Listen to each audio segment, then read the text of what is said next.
Pada hari Jumat 19 Desember 2025, Pemerintah Republik Indonesia melalui Kementerian Energi dan Sumber Daya Mineral menyelenggarakan konferensi pers kesiapan sektor ESDM dalam rangka menyambut Hari Raya Natal 2025 dan Tahun Baru 2026. Momentum Natal dan Tahun Baru kali ini memiliki tantangan yang berbeda dibandingkan tahun-tahun sebelumnya. Bangsa Indonesia tengah diuji oleh musibah bencana alam yang melanda wilayah Sumatera, khususnya Provinsi Aceh, Sumatera Utara, dan Sumatera Barat. Selama hampir 3 pekan terakhir, seluruh energi bangsa dikerahkan untuk membantu para korban yang terdampak bencana. Pemerintah hadir secara langsung, bekerja bersama kementerian, lembaga, TNI, Polri, BUMN, dan masyarakat. Dalam kunjungan kerja ke wilayah terdampak, Presiden Republik Indonesia memberikan arahan langsung agar pemerintah tetap memastikan 2 hal utama berjalan beriringan: pemulihan pasca bencana serta kesiapan nasional menghadapi Natal dan Tahun Baru. Dalam konferensi pers ini, Menteri Energi dan Sumber Daya Mineral didampingi oleh Direktur Utama Pertamina, jajaran Direksi PLN, Ketua Satgas Nataru, serta para pejabat terkait menyampaikan peta kesiapan sektor ESDM secara menyeluruh. Proses kesiapan pemerintah di sektor SDM dalam menjelang Natal dan Tahun Baru. Kita sama-sama tahu bahwa kondisi Nataru di tahun 2025 ini berbeda dengan kondisi Nataru sebelumnya, karena kita kena musibah bencana di Sumatera, khususnya di Provinsi Aceh, Sumatera Utara, dan Sumatera Barat. Dan hampir sebagian besar energi kita tersita betul kita mempergunakan seluruh kekuatan bangsa dalam membantu saudara-saudara kita yang kena musibah di sana.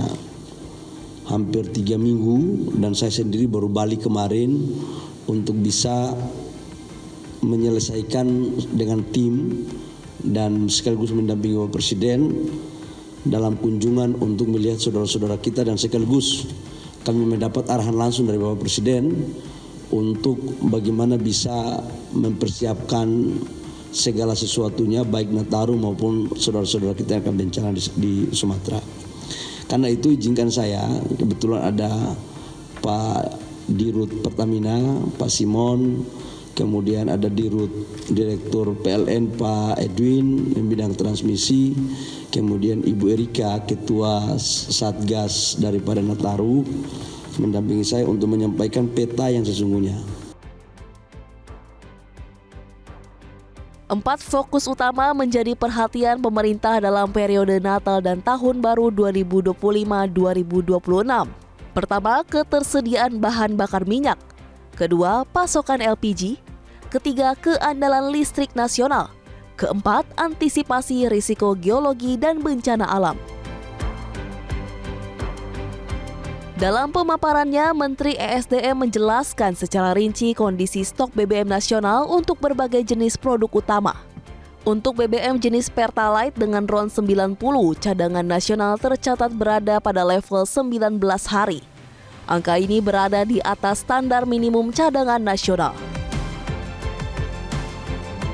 Sementara itu, stok Pertamax dengan RON 92 tercatat memiliki cadangan lebih dari 23 hari. Lalu Pertamax Green atau RON 95, cadangan nasional bahkan mencapai lebih dari 31 hari. Di sektor BBM jenis solar, pemerintah juga memastikan ketersediaan dalam kondisi aman. Solar CN48 yang merupakan solar subsidi memiliki cadangan minimum selama 15 hari.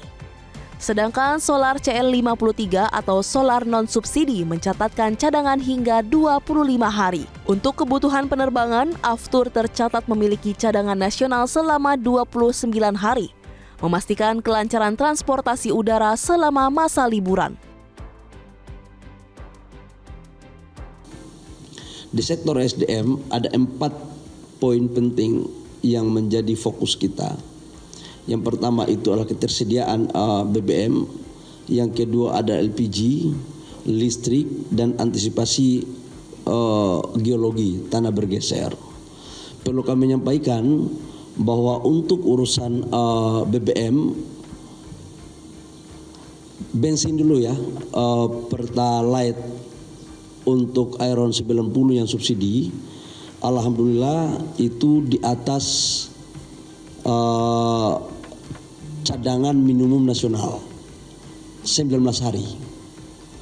Cadangan minimum kita kurang lebih sekitar 17 sampai 18 hari. Ini kita di atas cadangan nasional 19 hari.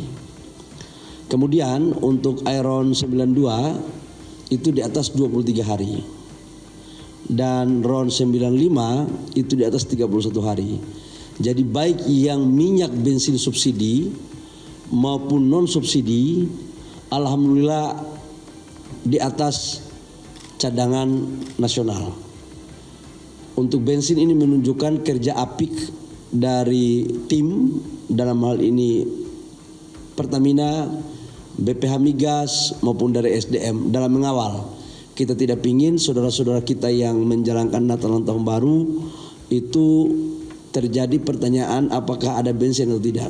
Termasuk badan-badan usaha swasta. Jadi nggak ada lagi alasan, ini barang semua udah ada. Yang berikut teman-teman, solar, batas minimum solar itu 14 hari. Kita di atas 15 hari. Kemudian solar CN53, solar CN48 ini adalah solar subsidi nih. Kalau yang solar CN53 ini yang non subsidi, ini yang biasa dipakai untuk industri yang alatnya alat-alat hebat ini biasanya. Itu di atas 25 hari. Aftur di atas 29 hari. Artinya dari sisi stok BBM cadangan nasional kita untuk menjelang Nataru insya Allah aman. Jadi saudara-saudara kita yang mau Natal jangan ada pikiran tentang stok BBM. Insya Allah semua aman. Itu satu. Yang kedua menyangkut LPG. LPG kita sampai dengan hari ini stok cadangan nasional kita adalah 12,17 hari. Jadi sampai dengan tanggal 32, tidak tanggal 30 ya, sampai tanggal 31, sekarang kan tanggal 19 gitu kan. Jadi tanggal 32 baru habis ini, kalau tidak ada stok masuk. Tapi ini kan kita jalankan terus. Saya terima kasih Pak Simon, dan ini komunikasi kita terus lewat Dirjen Migas. Mana Dirjen Migas ya? Ya, Dirjen Migas terus yang melakukan komunikasi yang baik dengan teman-teman Patra Niaga, Pertamina. Jadi LPG pun clear, nggak ada masalah. Yang berikut Bapak Ibu kami laporkan terkait dengan listrik. Listrik secara nasional pada umumnya itu kondisinya normal, baik dari sisi ketersediaan BBM untuk power plant, gas maupun batu bara. Itu nggak ada isu, cadangan kita di atas 10 hari semuanya. Namun perlu saya sampaikan bahwa ada beberapa kendala hampir 3 minggu untuk urusan listrik di wilayah Sumatera. Kami sampaikan kepada teman-teman, untuk Sumatera kalau Sumut sama Sumbar itu relatif 1 minggu pasca bencana itu berlahan-lahan beransur-ansur kita selesaikan. Namun yang untuk Aceh kami harus sampaikan secara data terkini bahwa Banda Aceh semalam alhamdulillah puji Tuhan sudah normal sesuai dengan apa yang sebelum terjadi bencana. Begitu Pak Edwin ya. 120 megawatt di Banda Aceh semuanya sudah nyala. Nah, di Banda Aceh, di Aceh ada 4 kabupaten yang masih nyalanya di bawah 50%. Kabupaten apa itu? Aceh Tamiang, Benar Meriah, Gayo, sama Aceh Tengah. Ini terjadi Bapak Ibu semua karena bukan karena mesin listriknya yang bukan karena power plant yang tidak bisa tersuplai, Tetapi terjadi karena infrastruktur kita yang belum terselesaikan di lapangan untuk tegangan rendah. Ada sebagian jalan yang baru selesai, ada sebagian daerah yang masih banjir. Jadi andaikan pun kalau itu dihidupkan, itu akan berdampak pada keselamatan saudara-saudara kita yang ada di sana. Tapi secara umum untuk Aceh, normal tinggal 4 kabupaten tadi. Itu masih pemadaman bergilir, ya begitu, Pak Edwin. Ya, infrastrukturnya yang belum siap. Iya, pemadaman bergilir itu diakibatkan karena infrastruktur kan. Infrastruktur Jalan, kemudian tower-tower kita yang belum bisa dibangun, ada yang sudah dibangun jatuh lagi karena pas air terbawah. Ini yang kami jujur sekali lagi berusaha semaksimal mungkin dari tim PLN, dari tim SDM, TNI Polri, masyarakat, semua kita berusaha untuk bekerja sama, bergandengan tangan, berkolaborasi untuk melakukan percepatan. Tapi memang alam kita lah yang membuat seperti itu. Tapi secara big bone daripada Sumatera, kemudian Birem, kemudian Arum, itu semua sudah terhubung. Capaian ini merupakan hasil kerja kolaboratif antara Kementerian ESDM, Pertamina, BPH Migas, serta seluruh badan usaha BBM, baik BUMN maupun swasta. Pemerintah juga memastikan bahwa masyarakat yang merayakan Natal dan Tahun Baru tidak perlu khawatir terhadap ketersediaan bahan bakar. Indonesia siap menghadapi lonjakan konsumsi selama periode Nataru. Selain BBM, pemerintah juga memberikan perhatian khusus pada ketersediaan LPG. Stok cadangan LPG nasional saat ini berada pada level 12 hingga 17 hari ke depan.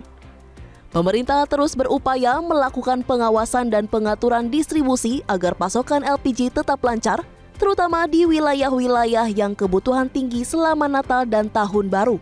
Sehingga distribusi LPG berjalan normal dengan koordinasi intensif antara Direktorat Jenderal Migas dan Pertamina Patraniaga. Pemerintah juga terus melakukan pemantauan harian untuk memastikan tidak terjadi gangguan pasokan hingga akhir tahun. Di sektor kelistrikan secara umum kondisi nasional berada dalam status normal. Ketersediaan energi primer untuk pembangkit listrik baik batu bara maupun gas cadangan berada di atas 10 hari. Namun pemerintah secara terbuka menyampaikan kondisi khusus di wilayah Sumatera pasca bencana. Di Sumatera Utara dan Sumatera Barat, pemulihan kelistrikan telah berlangsung secara bertahap dan relatif cepat. Untuk wilayah Aceh, pemulihan memerlukan waktu lebih panjang. Per tanggal laporan terkini, kelistrikan di Banda Aceh telah kembali normal dengan total daya 120 MW beroperasi penuh. Meski demikian, masih terdapat 4 kabupaten dengan tingkat pemulihan di bawah 50%, yaitu Aceh Tamiang, Benar Meriah, Gayo Luas, dan Aceh Tengah. Kendala utama bukan pada pembangkit listrik, melainkan pada infrastruktur distribusi tegangan rendah. Beberapa jalan masih rusak, wilayah masih tergenang dan sejumlah tiang listrik kembali roboh akibat kondisi alam. Pemerintah menegaskan bahwa keselamatan masyarakat menjadi prioritas utama. Oleh karena itu, pemadaman bergilir masih diberlakukan di wilayah tertentu hingga infrastruktur benar-benar aman untuk dioperasikan kembali. Upaya pemulihan dilakukan secara kolaboratif oleh PLN, Kementerian ESDM, TNI, Polri, pemerintah daerah, serta masyarakat setempat. Untuk distribusi BBM dan LPG di wilayah terdampak berat, pemerintah masih menggunakan jalur udara. Helikopter dan pesawat Hercules dikerahkan untuk menjangkau daerah-daerah dengan akses darat terbatas, seperti Aceh Tengah dan Benar Meriah. Semua langkah ini diambil agar pelayanan energi tetap berjalan dan perayaan Natal dapat berlangsung dengan damai dan penuh ketenangan. Tower-tower rendah atau tiang-tiang yang rendah ini infrastrukturnya sudah selesai, maka itu bisa kita selesaikan. Yang berikut menyangkut dengan sumber untuk BBM relatif jauh lebih baik, LPG juga jauh lebih baik, terkecuali di Kabupaten Agam yang memang ada tapi memang agak tersendat, kami jujur mengatakan. Kemudian di Sumatera yang tadinya kita ambil dari beberapa tempat seperti di Dumai, Ini sekarang kita ambil dari Sumbar untuk LPG dan BBM, tapi bisa terurai sekarang. Nah, untuk di Aceh, BBM sama LPG beberapa tempat sudah normal, terkecuali daerah-daerah yang memang aksesnya masih susah untuk kita masuk. Sampai dengan hari ini kita masih kirim pakai helikopter dan pakai Hercules. Seperti Kabupaten Aceh Tengah dan Benar Meriah. Saya dapat laporan dari PU bahwa jalan sudah bisa, tapi baru jalannya belum lebar lah, kira-kira begitu ya Pak Simon ya. Jadi dropping kita LPG dan BBM masih kita pakai sebagian pakai pesawat. Ini yang salah satu kami mengalami kendala nantinya untuk pada saat di Nataru. Ini saya sampaikan apa adanya. Yang baik saya akan menyampaikan baik, yang kondisi terkendala pun saya akan menyampaikan kondisi terkendala. Pelayanan kita di Nataru ini bisa Natal membawa kedamaian begitu. Jangan sampai BBM kita kurang.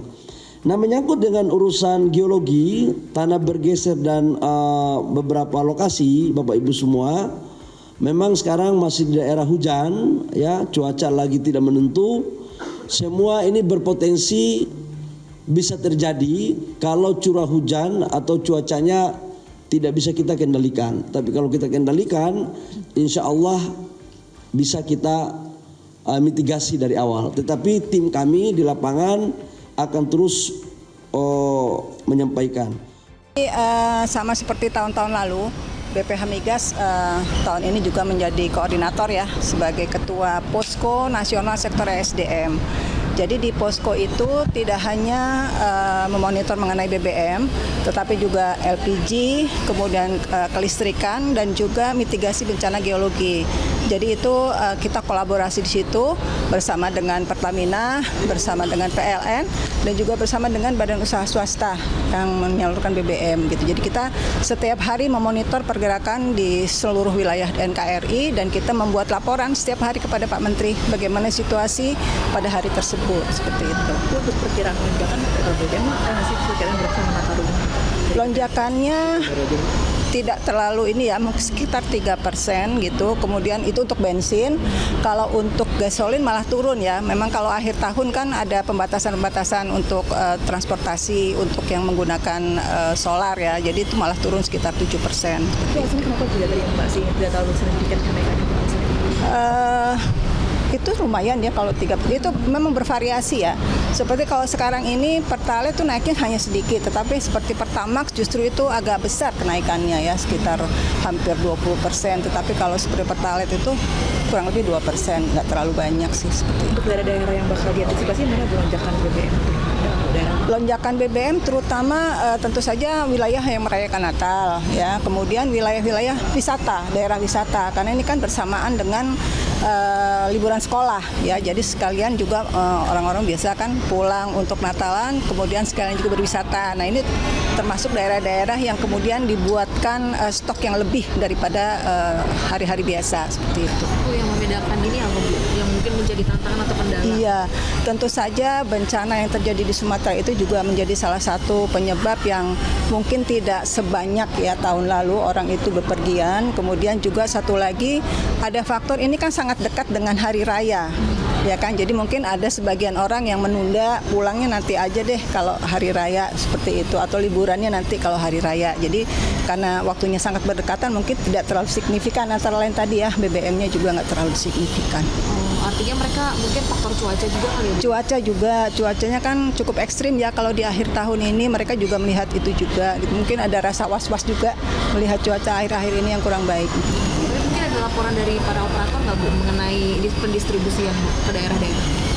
Sejauh ini aman ya, tetapi memang kita harus antisipasi terhadap kemungkinan adanya cuaca ekstrim yang bisa menyebabkan misalnya longsor seperti itu ya. Kemarin juga kan ada tuh longsor di daerah Sukabumi, tetapi alhamdulillah tidak terlalu parah gitu ya, masih bisa dilewati jalannya. Dan kan juga dari BMKG juga sudah memberikan warning gitu ya, adanya siklon, kemudian adanya gelombang yang tinggi. Nah itu yang kita waspadai seperti itu. Bu, antisipasi agar penyaluran BBM ini aman mungkin di tempat-tempat rawan bencana itu apa ya Bu? Antisipasi untuk penyaluran ini biar aman. Jadi memang di Pertamina itu kan sudah ada, mereka mempunyai jalur-jalur untuk emergensi gitu ya. Jadi ada jalur utama, ada jalur alternatif, ada jalur emergensi. Nah ini jadi saat lewat yang utama nggak bisa, dia sudah punya alternatif lain gitu di daerah-daerah yang kemungkinan terjadi bencana seperti itu. Jadi insya Allah sudah siap ya. Cukup. Ada lagi Bu yang mau ditambahin mungkin? Ya kita doakan aja bersama, mudah-mudahan Natal tahun ini juga bisa berlangsung dengan aman, lancar ya seperti tahun-tahun sebelumnya, dan mudah-mudahan cuaca ini semakin kondusif begitu. Selain menjamin pasokan energi, pemerintah juga meningkatkan kewaspadaan terhadap potensi bencana geologi, curah hujan tinggi, dan cuaca ekstrim berpotensi memicu tanah longsor, pergerakan tanah, dan aktivitas vulkanik. Saat ini terdapat 3 gunung api dengan status siaga, yaitu Gunung Lewitobi Laki-Laki, Gunung Merapi, dan Gunung Semeru, serta 24 gunung api berstatus waspada. Untuk memastikan ketersediaan bahan bakar minyak, LPG, listrik, serta kesiapsiagaan mitigasi bencana geologi selama Hari Raya Natal 2025 dan Tahun Baru 2026, Kementerian ESDM telah membuka Posko Nasional Sektor ESDM periode Nataru 2025-2026. Masa kerja Posko mulai beroperasi pada Senin 15 Desember 2025 hingga 5 Januari 2026 dan bertempat di kantor Badan Pengatur Hilir Minyak dan Gas Bumi.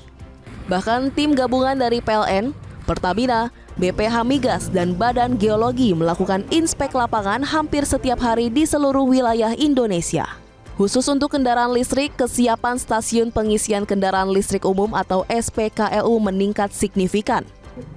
Jumlah SPKLU yang disiagakan meningkat 3 kali lipat dibanding tahun sebelumnya, dengan lebih dari 1.500 titik aktif di jalur-jalur utama.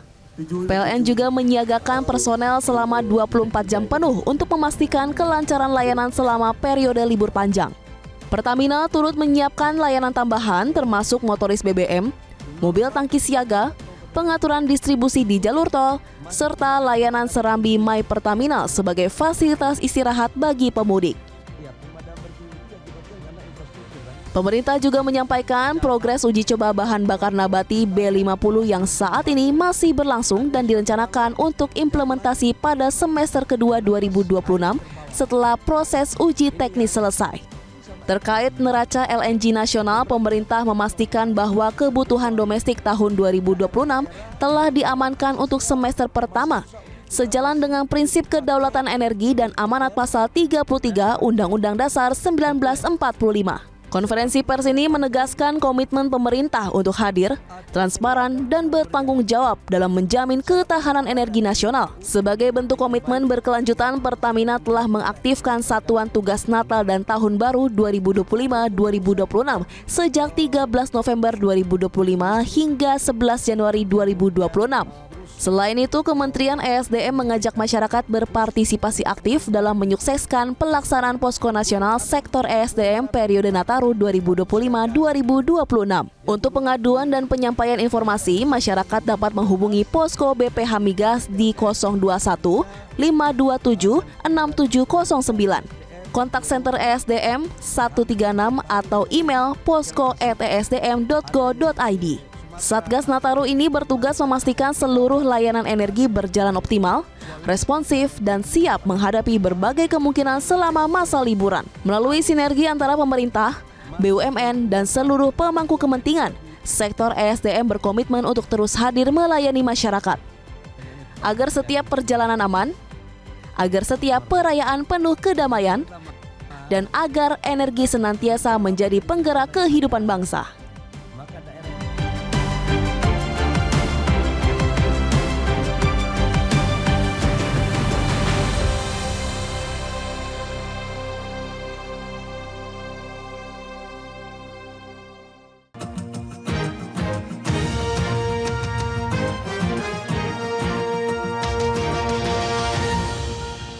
Jelajahi cara baru mendapatkan informasi. Download Metro TV Extend sekarang.